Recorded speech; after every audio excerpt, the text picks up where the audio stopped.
এই বাজারের নিয়তে ঘর থেকে বের হয়েছে, আল্লাহ কি তাকেও মাফ করেছেন? নবীজি বললেন, হ্যাঁ, এই সকল কোরআন হাদিসের মজলিসে যারাই আসে, যে উদ্দেশ্যে আসে, এখানে বসলেই আল্লাহ তাদেরকে মাফ করে দেয়।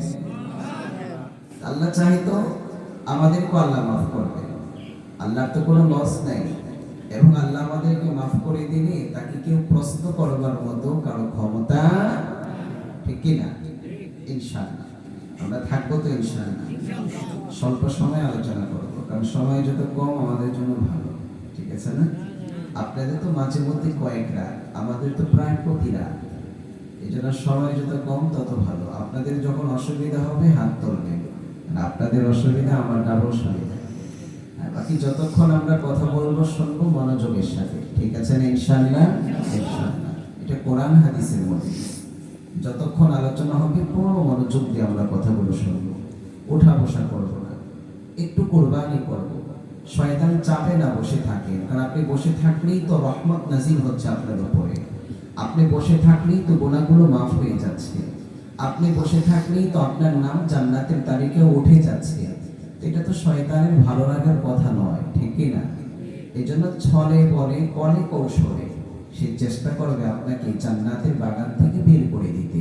কিন্তু আমরা হিম্মত করব, মিস্টার শয়তান আজকে আমাদের উপর দিয়ে বিজয়ী হতে পারবি? রাজি আছি ইনশাআল্লাহ। একটু পরিবেশটা গুছিয়ে বসলে ভালো হয় না ভাইজান? আল্লাহর জন্য জি মাশাআল্লাহ। একটু আসেন বাবা, আপনাদেরকে আমি কিভাবে বলি, সামনে আসেন, বেয়াদবি হয়ে যায়।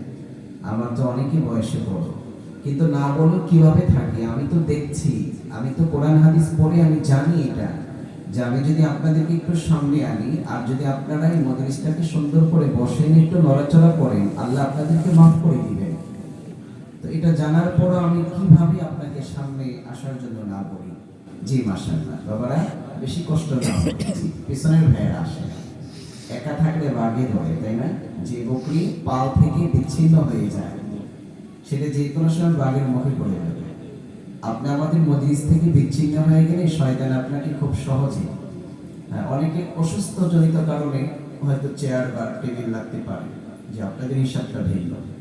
তবে আমরা দোয়া করি আল্লাহ আপনাকে চেয়ারম্যানের পদ থেকে অব্যাহতি দান করে। অনেক আছে না চেয়ারম্যান হয়ে গেছে অসুস্থতা জনিত কারণে, বাড়িতে বসতে পারে না, আল্লাহ আপনার এই চেয়ারম্যানের পদ থেকে অব্যাহতি দান করে, আল্লাহ আপনাকে সাধারণ জনতার কাতারে এনে দেন। বলুন আমিন। আপনার জন্য মাটিতে বসে সেজদা করে সুন্দরভাবে যেন নামাজ পড়তে পারেন, আল্লাহ আপনাকে সুস্থতা দান করেন। বলুন আমিন।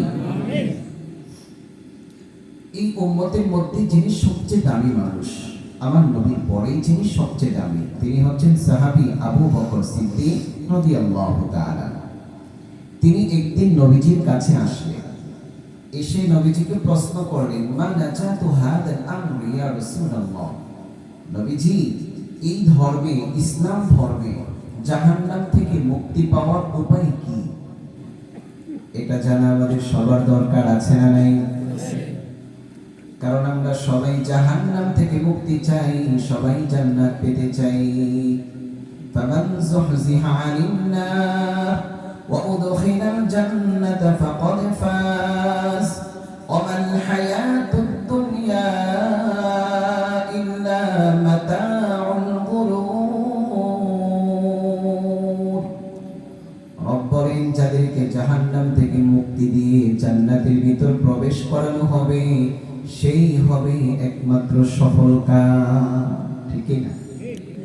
দুনিয়াতে ভালো রেজাল্ট করার সাময়িক সফলতা,